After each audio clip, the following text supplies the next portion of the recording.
Women's History Month.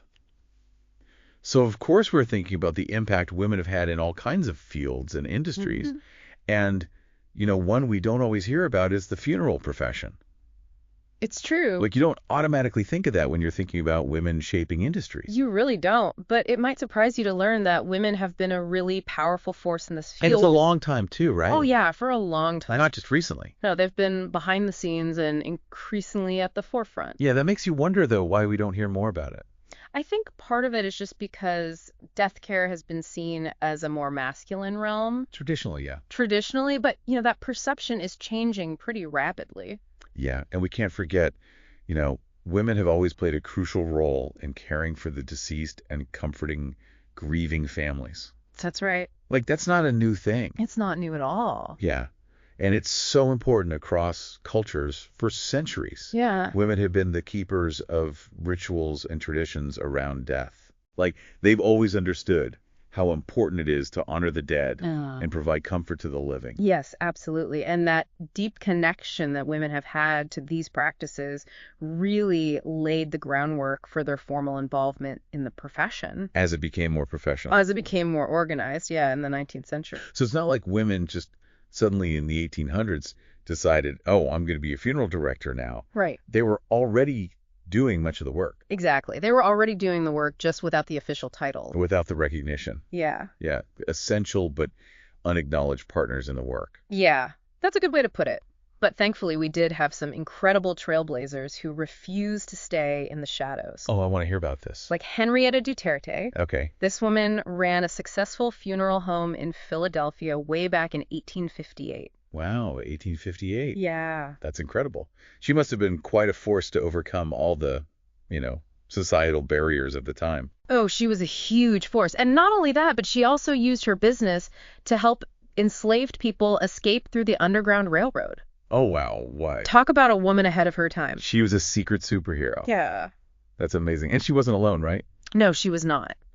There are other examples? There were other pioneers like Lena D. Odu. Okay. And she recognized the need for women to have proper training. Makes sense. In this field. So in 1899, she founded the first embalming school specifically for women. What a visionary. Yeah. That's amazing. She really opened doors for other women to enter the profession with the skills and knowledge they needed. Right. And it wasn't easy. I can imagine. For these women to not only master the technical skills, but also convince families they could handle such a sensitive and important job. Yeah, I bet. I mean, they were really paving the way for generations to come. It must have been such an uphill battle at times. Oh, it definitely was. They had to prove themselves over and over again, and then the world wars happened. Oh, wait. And with so many men away fighting, women had to step up. Yeah, they had to run the funeral homes. Yeah, they took on even greater responsibilities. And that's a real turning point. Yes. It kind of forced society to acknowledge the capabilities of women in a way they maybe hadn't before. Absolutely. Yeah. The wars solidified their place in the industry. They demonstrated that they had the skills, the strength, and the compassion to lead and provide comfort during times of loss. It's really pivotal. Yeah, it really was a pivotal moment in their journey to shape the future of this whole profession. It's fascinating, how those wartime experiences really just changed people's perceptions. Yeah. I mean, the qualities that were always associated with women, like, being empathetic and nurturing, Right. they suddenly became essential skills Yeah. in the funeral profession. Makes sense when you think about it. Dealing with death and grief requires such a huge level of sensitivity and emotional intelligence. Yeah, exactly. And women often excel at providing that kind of support. It seems like they'd be good at that, yeah. Yeah, I mean, they tend to be really good listeners. Yeah. Compassionate and skilled at creating a safe space for people to express their emotions. So it's not just about, like, the technical side of things, Yeah. like embalming or arranging the actual funeral. Right. It's really about understanding the emotional needs of these families. Exactly. It's about being there for them, guiding them through the whole process, and helping them find meaning in their loss. Yeah, it's a much more holistic approach than I think a lot of people realize. It really is. And as more women entered the profession, they brought this whole perspective with them. Yeah. And it's really influenced how we approach death and grieving as a society. Really? That's interesting. Can you give us some examples of how that shift has played out? Well, one significant change is the move toward more personalized funeral services. Okay. In the past, funerals were often very traditional and formal. Right. Like there was a set way of doing It was things. all very cookie cutter. Very cookie cutter, yeah. But now with more women in leadership roles, we're seeing a greater emphasis on individualized services Okay. that really reflect the life and the personality of the deceased. So it's less about following a rigid script Yes, and more about really celebrating the uniqueness of each person. absolutely. It's about creating a meaningful experience Yeah. that truly honors the individual who has passed away. Yeah. This allows families to say goodbye in a way that feels much more authentic and personal. It sounds like it could be a much more healing and empowering experience for everybody. It can be, and it also reflects just a broader cultural shift Okay. toward more open and honest conversations about death. Yeah. We need more of that. We do.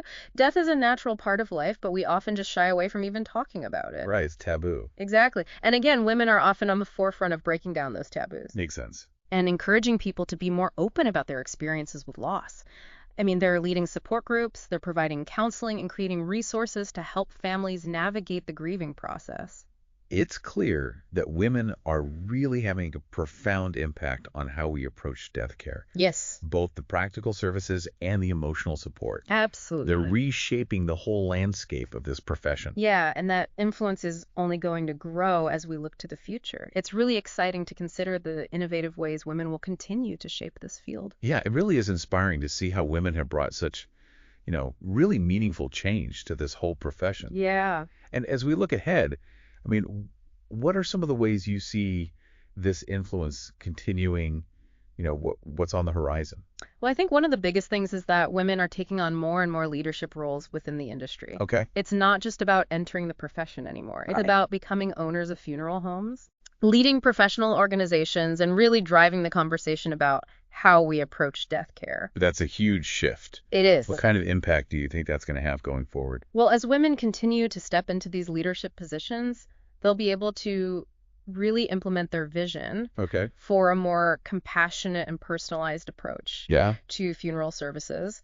And they'll be able to mentor and support other women who are entering the field. Right. Creating a more inclusive environment. Exactly, a more inclusive and diverse environment. And I think this will lead to even greater innovation and creativity Makes sense. in how we care for the deceased and support grieving families. We've already seen how women have championed things like green burials and personalized memorials.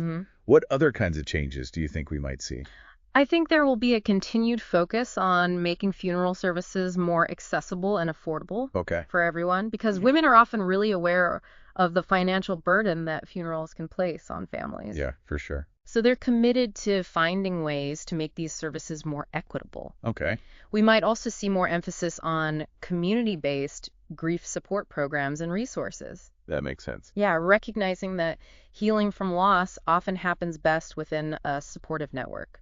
It's fascinating to think about how women are not only changing the actual practices, Right. but really expanding our understanding of grief and how we can better support each other.